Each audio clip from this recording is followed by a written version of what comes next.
घरी मालवण चिपळूण सावंतवाडी माझ्या कोकण गावांचो दिमाग भारी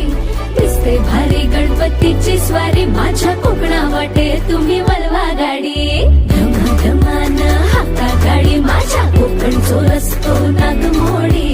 कारी न येवा बशी न येवा नाही तर सुसाट लागेल गाडी मुंबई पुण्याचे रस्ते सोडा माझ्या कोकणा वाटे तुम्ही वलवा गाडी